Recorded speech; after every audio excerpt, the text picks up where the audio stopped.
you mentioned that you ran a program once that was like one set per exercise. I think you even said, Yep. did you run it for a client or did you run it yourself? No, it was definitely for me. I've had maybe two or three clients um, do a similar, follow a similar split where it's Mm. just one work set per exercise. I was training 4 days a week. Day one, chest and biceps. Day two, legs. Then I'd rest. Day three was shoulders and triceps, and day four was back and rear delts. Um, so yeah, I would obviously warm up, and then one work set per exercise. That one work set was to failure plus forced reps plus negatives plus rest pause plus a drop set plus a superset, something like that, something to make it a lot more intense than just one sort of set to almost failure. It was to failure and beyond, as Dorian would say. And that did that have anything to do with Dorian or Mike's influence?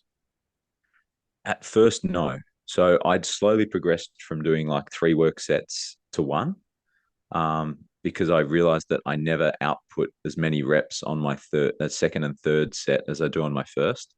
So I kind of thought I was just wasting my time doing extra sets.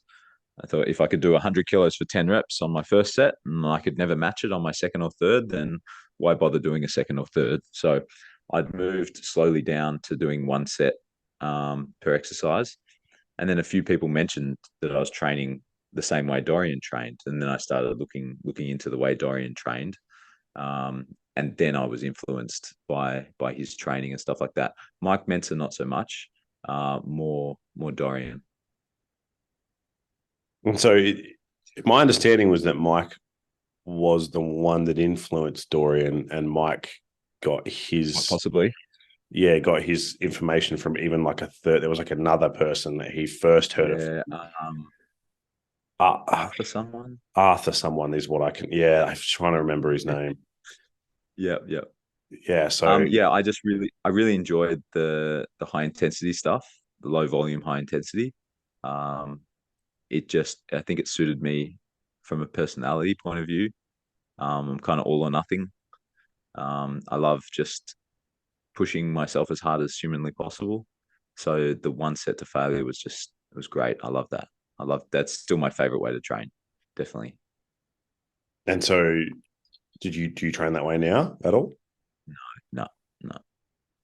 I Why? don't I feel like I'm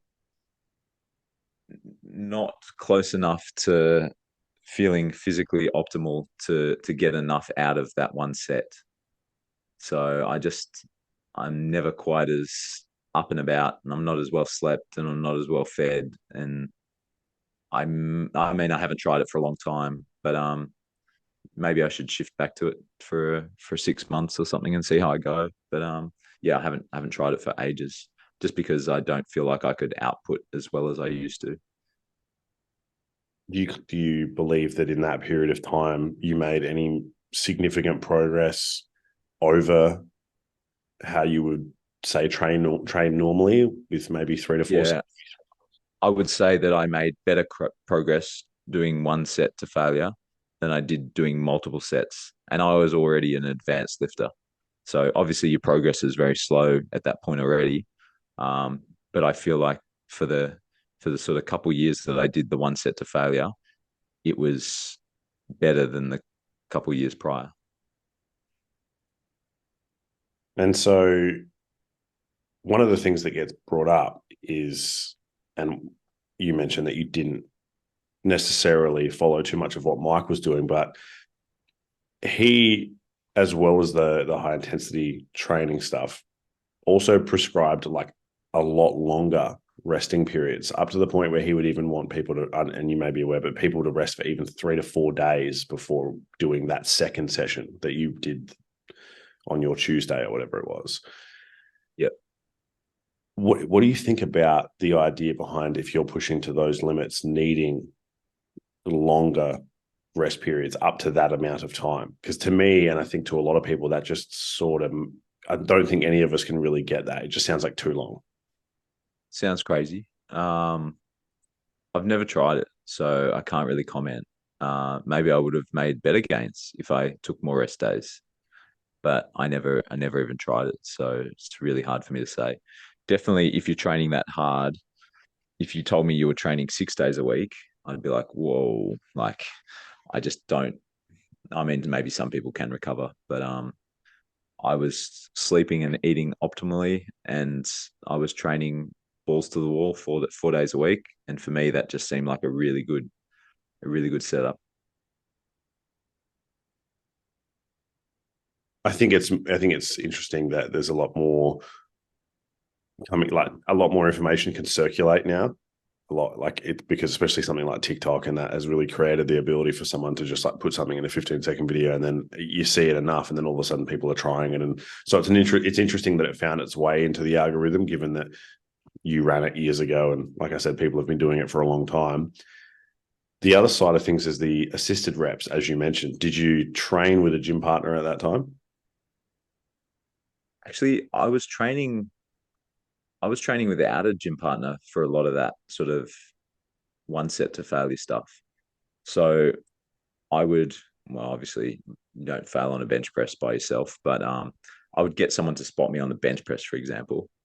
But if I was doing things where I didn't necessarily need a spot, then I would just do the set to failure, and then I would quickly pick it back up and put it on the rack, and then go again, do some rest pause stuff, or I would do a drop set, or I would pick up a weight on the floor and do a drop set or something like that, um, or a superset. Sorry. So yeah, I was training by myself for a lot of that period.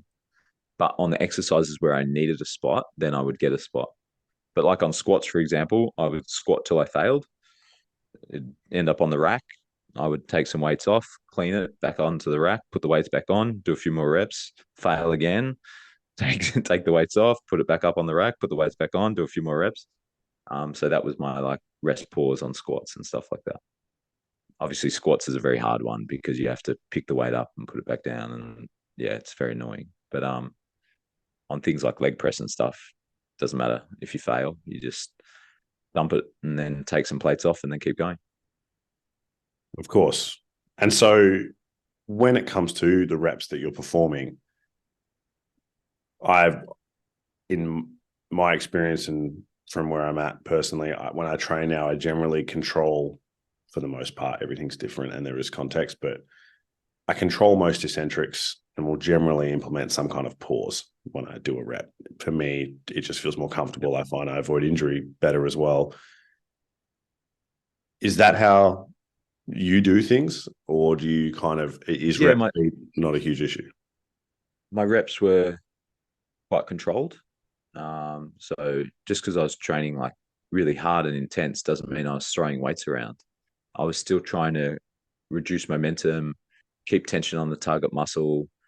I wasn't locking out on my presses. I was, stopping just short of lockout and maintaining, maximal range of motion whilst keeping tension on the target muscle. And so is this something that you implement even in general? So even with like even now when you're training, do you generally or even when you're training clients, it's just general control of the eccentric, motion of the movement. Definitely, yeah, That's always definitely. just I there. like the eccentric to be a little bit slower. You can be slightly explosive on the concentric. I'm fine with that, but generally a nice slow controlled eccentric. And so a lot of training now, there's a big optimal kind of mountain that people have created. I'm sure there's some people every now and then that come in your gym that possibly like to set up incredibly elaborate cable lat pull down single arm exercises. There's probably always one guy in the gym that I'm at, and there's usually someone using a lat pull down, which is kind of more common. But I feel like there's a more of an influx now of people trying to do all kinds of different, single arm. This is more optimal lat pull down sort of things happening. How do you feel about the optimal training that's kind of being talked about now. People talking about how hack squats and are like superior over barbells for bodybuilding and things like that. Because I know you don't really do those things, but I know it's more personal. Yeah. I mean, again, you've got to look at you're saying this is optimal over that, but then you've got to look optimal for what. So you might feel a really great contraction doing some weird sort of single arm lat pull down slash row while standing on one leg. You'll feel a great contraction, but are you moving enough weight, to cause, any response from the muscle in regards to growth? There's a big difference there. Like I feel an amazing contraction when I put my arm up in the air and flex my bicep in this position. That's the best contraction I'll ever get in my bicep. Um, but do I just stand here doing this all day, or do I pick up a barbell and curl a plate? There's a big difference there. I'll feel an amazing contraction. I will get an optimal contraction with my arm over my head, but I feel I will grow muscle more optimally with my arms by my side curling a heavy barbell. So, yeah, you got to look at what you're actually trying to achieve.